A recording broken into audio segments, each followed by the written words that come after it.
Chapter 14, Data Handling. Brain Booster, a collection of information is called the data.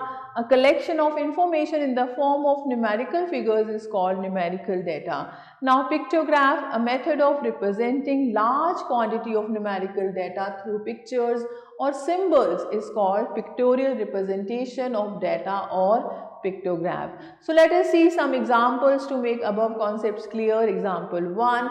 The following table shows the daily production of chocolates in a small factory for the working days in a week. So these are the days and these are the production. So take chocolate to represent 25 chocolates and draw the pictograph. So one chocolate is representing 25 because numbers are very large. So now how to make a pictograph? So first what to do, write the day and here production of chocolates. So now Monday, Tuesday, so Monday 325, so divided by 25, so जितने भी numbers होंगे just draw it. Now Tuesday 450 divided by 25, now draw it. Now 375 divided by 25, so like this we can complete it. So now the next is interpretation of data represented by a pictograph. Our pictograph given hai, now we can find the result.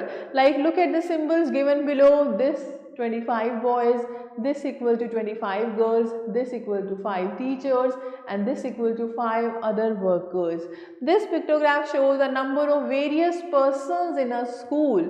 Study this pictograph and answer the questions that follow. So here boys, girls, teachers and workers. So read the pictograph and answer the question. How many teachers are there in the school? We can give the answer. Okay, so here some pictures we can draw and then we can give the answer. Now representation of data by a pie chart or circle graph. Pie is a sweet pudding in the shape of a circle. In a pie chart, the whole angle of 360 degree at the center of a circle is divided in proportion to the values of different items of data. To do so, we first divide 360 degree by the total value of item. See example 3, draw a pie chart showing the number of students liking various games. Here games name, here number of students. So now total value of items, total students, so total that is 45. Now center angle for each student 360 degree divided by 45 means 8 degree. So now for cricket 28 into 8 224, for football 8 into 8 64, for basketball 4 into 8 32, for tennis 4 into 8 32, for hockey 1 into 8 8 degree. So according to we can take a protractor and then we can draw the angles like this.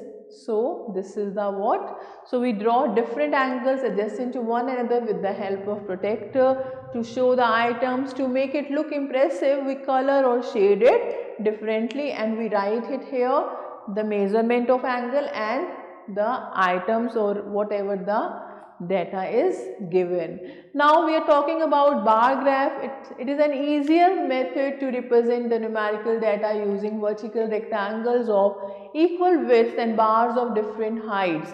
A bar graph consists of horizontal and vertical scales, labels explaining the scales. Let us see the given example to make the concept clear. Example 1, the number of students in class 1 to 5 on 1st 2013 in a school are given below. Classes and number of students.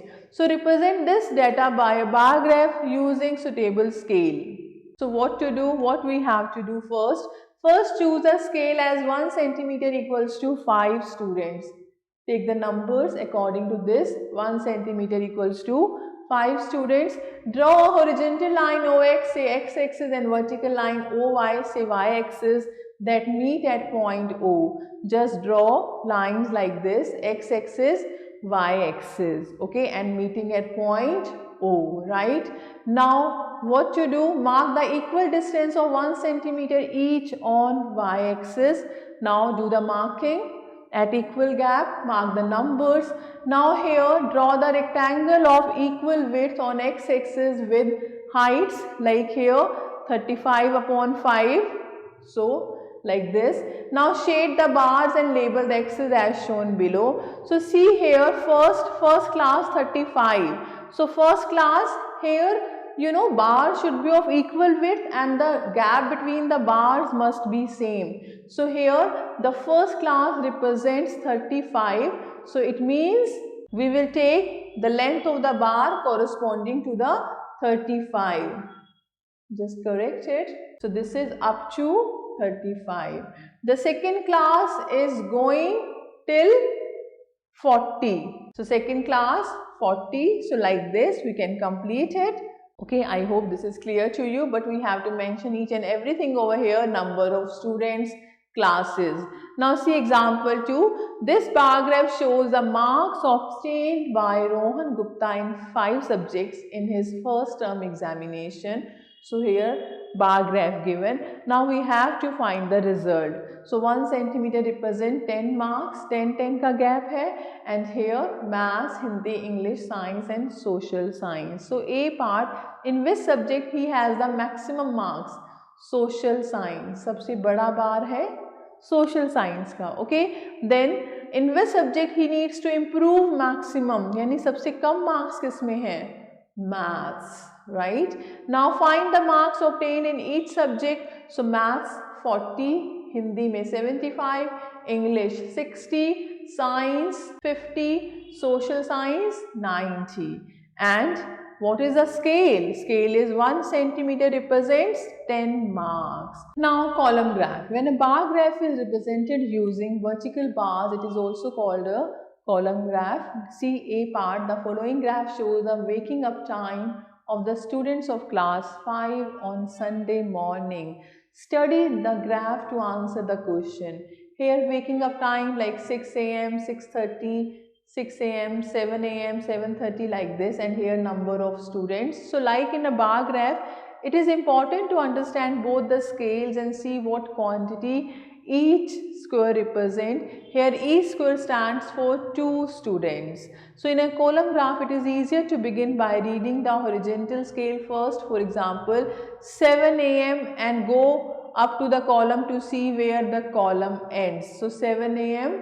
it is ending at 18. So here for example 7 a.m. and go up to the column to see where the column ends. The column above 7 a.m. ends at the corresponding vertical scale at 18. So this means that 18 children woke up at 7 a.m. So this is easy to read. Now study this column graph to answer the question. The question number 1, what is on the horizontal scale of the graph and how many children are represented on each square? So on each square 2 children, and what is on the horizontal scale? Waking up time. The second, what is on the vertical scale of the graph? What is the vertical scale? Number of students. The third, how many students are there in class 5? So we can count it. Okay, we can count it. And then next is, at what time do most students wake up on Sunday morning? यानी सबसे बड़ा बार किसमें है? 7 a.m. Time is 7 a.m. And then how many students wake up at 6:30? 6:30 how many? 4. 6:30 how many? 4. Then how many students wake up between 7 and 8 a.m.? So 7 and 8 a.m. means 7:30, 10. So like this you can complete it. Now the next we are talking about a double column graph can show even more information. Like the data shows a comparison between the number of refrigerator and air conditioner sold in a particular shop in 6 months. So here months, here number of refrigerators and here number of ACs. So now what to do? We have to make it like this, horizontal line and the vertical line. Okay, and here months and here number of students. So according to scale, we are choosing the gap of 4, 8, 12, 16, 20, 24 like this. When we use a column graph like this, we can compare information in even more detail. Like here in January, 12 refrigerator and 8 AC. So one bar, this is showing 12 and this is showing 8. So this is 4 refrigerator, this is 4 AC. In March 28, in March 16 and 16. March same 16 and 16. In May, 28 and 32, 28 and 32. So like this. So now here, for example, the graph shows us that the same number of ACs were sold in the month of March and September, but there were 4 more refrigerators sold in the month of September than March.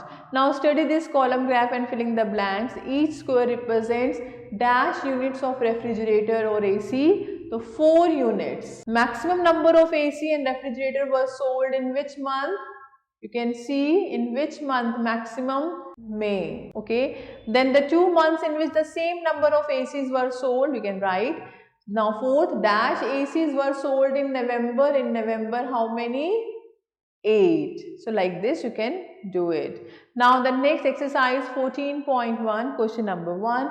The following table shows the number of Julia's friends disliking certain vegetable or fruit. So you can draw with a pictograph. Now the second one, this pictograph shows the number of various trees in a garden. Study this pictograph and answer the question. One symbol represents 25 trees. So how many coconut trees are there in the garden? 1, 2, 3, 4, 5, 6. So 6 multiplied by 25. So that is 150. Which trees are the most in number and how much? So which are the most in number? 1, 2, 3, 4, 5, 6, 7. Banana. So this is banana. 7 into 25. 175. Which tree are the least? सबसे कम? Mango. 50. 2 into 25. And how many more trees are palm than mangoes? How many palms? 1, 2, 3, 4, 5. 5 into 25. 125. So how many more? 75. Right? Now see the third question. The number of different vehicles in a parking slot is given below. So we can represent this data by a bar graph. Now the fourth, there are 725 students in a 5th standard play and learn school. So out of these 125 are studying in 1st standard, 75 are studying in 2nd, 150 are in 3rd, 200 are in 4th and 175 are in 5th. So draw a bar graph to convey the given information. You can try this. Now the 5th question, this bar graph shows the production of toys by a factory during a week. So here days of the week, here production of toys, 100, 200, 300 like this. So study this bar graph and answer the question. How many toys are manufactured on Saturday? So on Saturday how many? 200. On which day the maximum and the minimum number of toys are manufactured? Maximum on Thursday and minimum Saturday. How many toys are manufactured on Wednesday? On Wednesday, 700. How many are manufactured on Friday? Friday, 400. And how many are manufactured in all 6 days? So calculate all and add it. So similarly, you can see this. Now 6th question, the pie chart shows the favorite snack of 100 children. Read the pie chart and answer the question. So A part, which snack is liked by maximum? Sandwich. Which is liked by minimum? सबसे कम? Vada. Which snack is liked more? Veg pulao or sprouts? So which one? Sprouts. And what percent of children like vada more than sprouts? You can try this. And the 7th also you can try this question. And similarly, you can try many more questions for the practice. So now this is the time of MCQ multiple choice question. Check the correct answer. The first, how many students were absent on Monday? So you can see this and just write how many were absent on Monday. 6. On which day were the maximum number of students absent? So on Friday. So you can try these sums. Now enhance your learning and some more questions, and there is one lab activity and some life skills question and hot share. So I hope the concept is very much clear to you.